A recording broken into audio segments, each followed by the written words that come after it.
Hi everyone, you are watching commerce king academy. जैसा कि आपको पता है, हमने लास्ट वीडियो में जो कॉन्सेप्ट जो है वो डिस्कस किया है वो है रिटायरिंग अ बिल अंडर रिबेट और डिस्काउंट।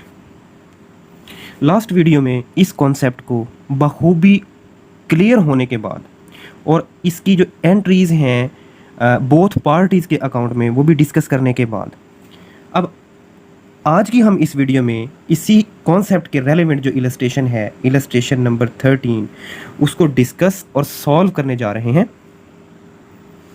तो आइए जी, सबसे पहले हम इसकी जो है स्टेटमेंट उसको रीड करेंगे। So on 1 January 2017 mister A हैं जी, जो sold goods to mister B worth ₹5,000 and due a bill on B for ₹5,000 at 3 months।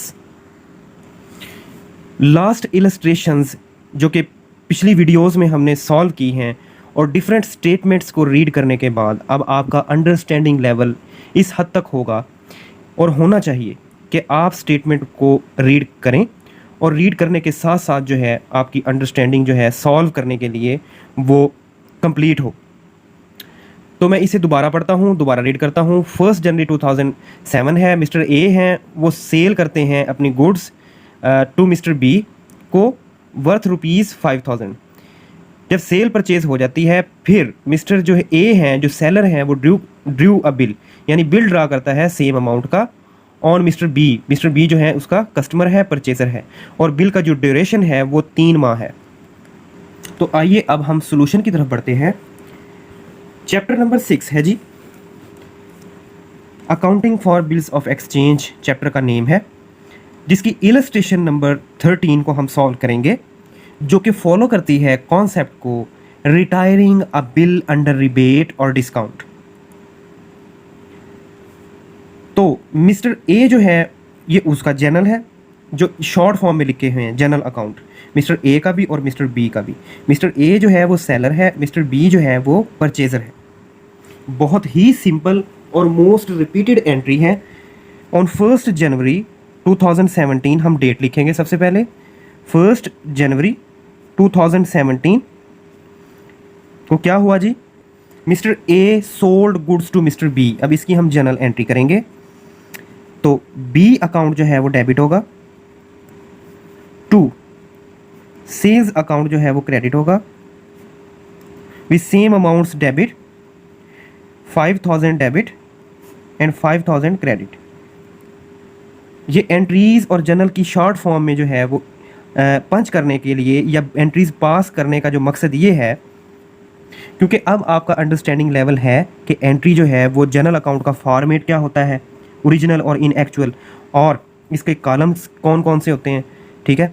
लेकिन अब हम इसकी जो है वो शॉर्ट फॉर्म में लिखेंगे, क्योंकि आपको ऑलरेडी पता है। डिटेल और डिस्क्रिप्शन ये होगी, good sold on credit basis, ठीक है जी। अब on the other hand same date है जी, 1 जनवरी 2017, ऐसा ही है। अब इसने जो है वो सेल की एंट्री की है और इसके इफेक्ट में जो है मिस्टर बी जो है वो परचेज की एंट्री करेगा कि उसने उससे स्टॉक जो है वो परचेज किया है। सो परचेज अकाउंट जो है वो डेबिट होगा 5,000 से, टू ए अकाउंट जो है वो क्रेडिट होगा 5,000 से, विद डिटेल्स और description goods purchased on credit basis. अब दोनों पार्टीज़ के अकाउंट में सेल्स और परचेजेस की जो है वो एंट्रीज पास कर चुके हैं हम। अब हम बिल ड्रा और बिल एक्सेप्टेंस की जो एंट्रीज़ हैं वो करेंगे। बहुत ही सिंपल है, जो मोस्ट रिपीटेड एंट्रीज़ हैं, हर कॉन्सेप्ट और इलस्ट्रेशन में जो है वो रिपीट हो रही हैं। तो सेम डेट को जो है वो बिल ड्रा करता है मिस्टर जो है ए और mister B.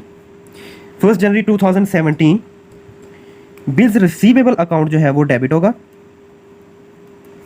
To be account जो है वो क्रेडिट होगा, सेम अमाउंट होगी। बहुत ही सिंपल है, विद डिटेल्स और description, acceptance received at 3 months। Mister A जो है इसने बिल ड्रा किया है, इसलिए जो है ये एंट्री अपने अकाउंट में करेगा। अब मिस्टर बी जो है उस बिल पे एक्सेप्टेंस देकर जो मिस्टर ए को वापस कर देता है। अब हम एक्सेप्टेंस की जो है वो एंट्री करेंगे मिस्टर बी के अकाउंट में। सेम डेट है जी 1 जनवरी 2017।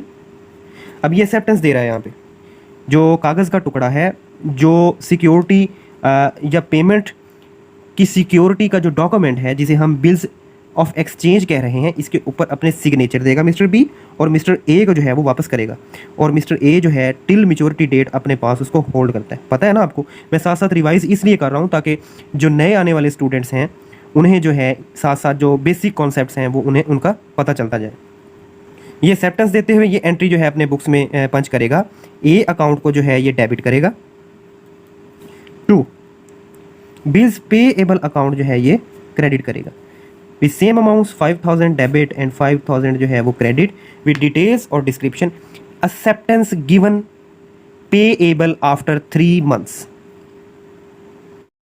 अब सेल्स और परचेजेस की एंट्रीज दोनों पार्टीज के अकाउंट्स में एंटर होने के बाद और फिर बिल के ड्रा और एक्सेप्टेंस होने के बाद दोनों पार्टीज के दरमियान।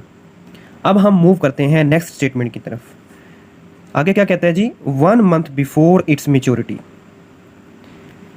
B asked to mister A that he wanted to make payment of the bill immediately, to which A agreed and also allowed him rebate of 6% per annum.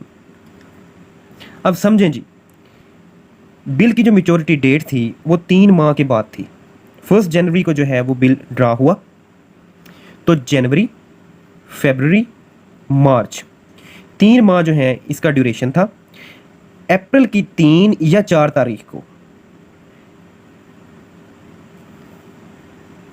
यानी अप्रैल की जो 3, 1, 2, 3 या 4, ये जो 4 दिन है ये ग्रेस डेज होते हैं। ये सेलर जो ड्रायर है वो अपने एक्सेप्टर और अपने कस्टमर को जो है वो रियायत के तौर पर जो है ये दिन देता है। चलें, मेच्योरिटी डेट और ड्यूरेशन की तो आपको समझ लग गई। अब हम मेन कॉन्सेप्ट की तरफ आते हैं।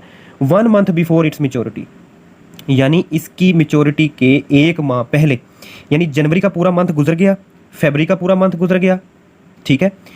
अब अभी 1 माह पड़ा होता है मेच्योरिटी डेट में, और 1 माह पहले जो है मिस्टर बी है वो मिस्टर ए के पास जो है वो जाके रिक्वेस्ट करता है कि आप जो है इस बिल की जो पेमेंट है वो मेरे पास से वसूल कर लें, ठीक है।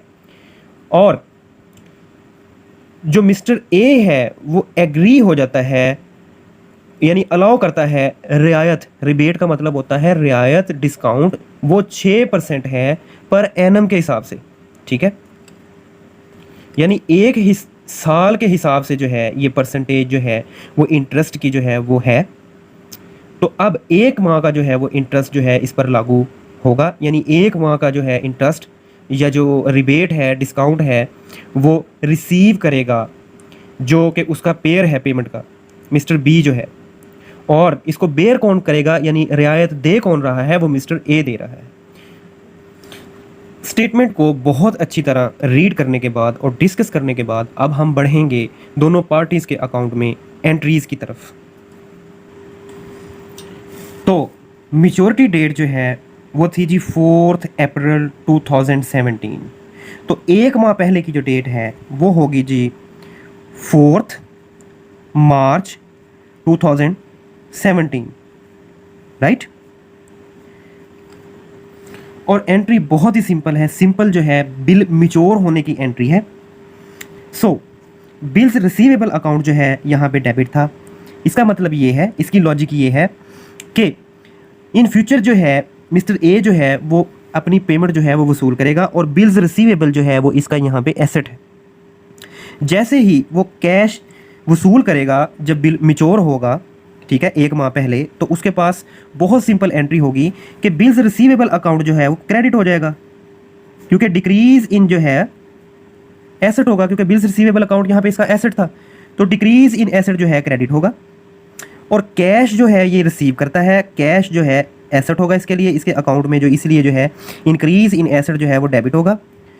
और ऑल्सो डेबिट होगा रिबेट अकाउंट।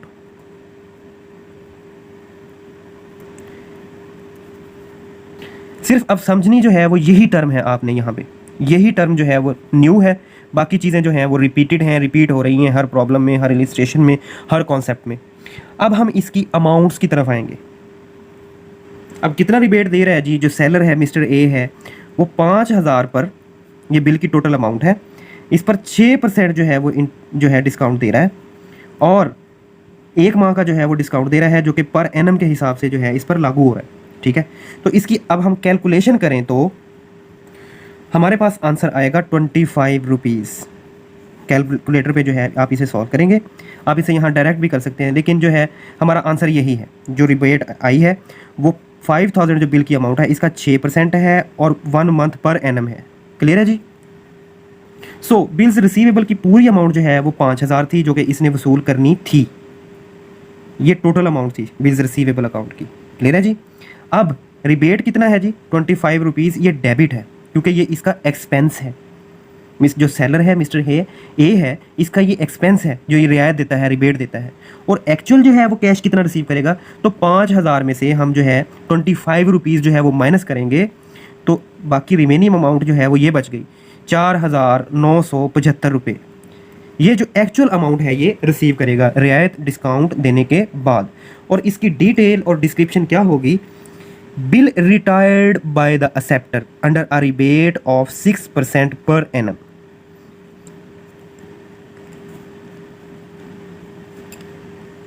यानी जो एक्सेप्टर है मिस्टर बी वो बिल को रिटायर करवाता है। रिटायर्ड का मतलब ये होता है कि वक्त से पहले, मैच्योरिटी डेट से पहले जो है वो पेमेंट करने के लिए जो है वो आमादा होता है। और इसका इसे बेनिफिट क्या होता है कि इसे जो है 6% जो है वो रियायत मिल जाती है बिल की पेमेंट पर और टोटल अमाउंट पर। यानी वो उसको जो है 6% जो है वो उसको बचत हो जाती है वक्त से पहले जो है वो पेमेंट करने पर। क्लियर है जी। तो ऑन द अदर हैंड अब मिस्टर बी के जो जनरल अकाउंट में है हम वो क्या एंट्री करेंगे, सेम डेट 4 मार्च 2017। अब मिस्टर ए ने जो है वो कैश रिसीव की एंट्री की थी और ये जो है पेमेंट की एंट्री करेगा। इसने बिल्स रिसीवेबल की एंट्री की और इसने बिल्स पेएबल की एंट्री की। पेएबल जो है इसकी लाइबिलिटी थी, इंक्रीज इन लाइबिलिटी जो है वो क्रेडिट होता है, बिल्स पेएबल जो है वो क्रेडिट था।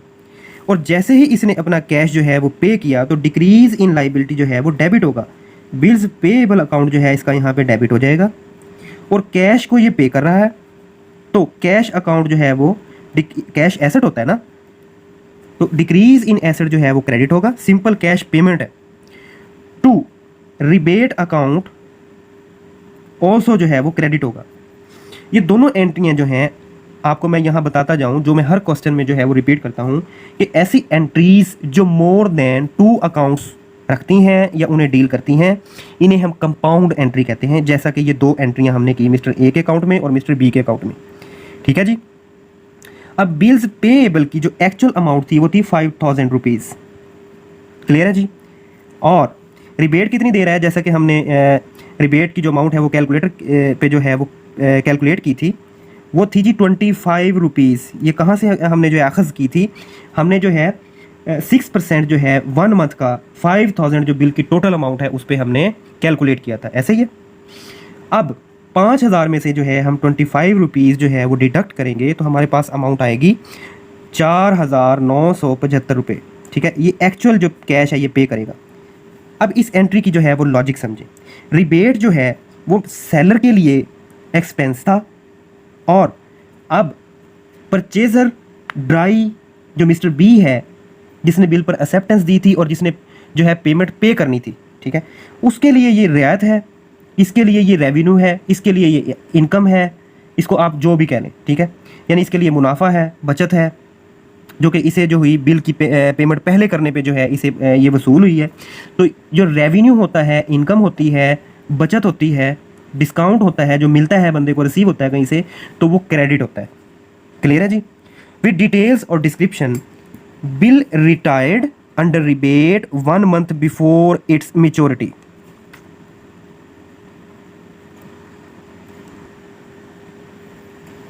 सो ये थी आज की इलस्ट्रेशन नंबर 13। इसकी डिस्क्रिप्शन जो है वो मैं रिवाइज कर देता हूँ आपको।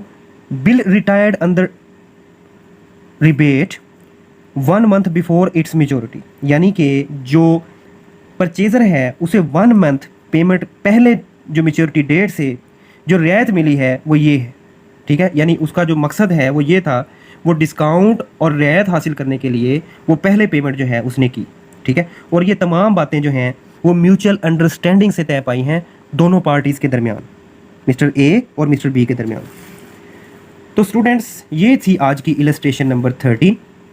उम्मीद करता हूँ कि आपको जो है इसके तमाम कॉन्सेप्ट्स, एंट्रीज़ और तमाम वर्किंग के बारे में आपकी अंडरस्टैंडिंग क्लियर हो गई होगी, बेहतर हो गई होगी।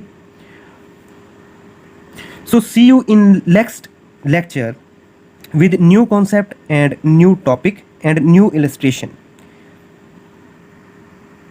अगर आपको तमाम कॉन्सेप्ट्स जो भी डिस्कस किए जाते हैं किसी किस्म की जो है इनमें एम्बिग्विटी, मिसकॉन्सेप्शन या कन्फ्यूजन हो, तो आप मेरे व्हाट्सएप नंबर पे जो है वो रब्ता करके क्लियर कर सकते हैं।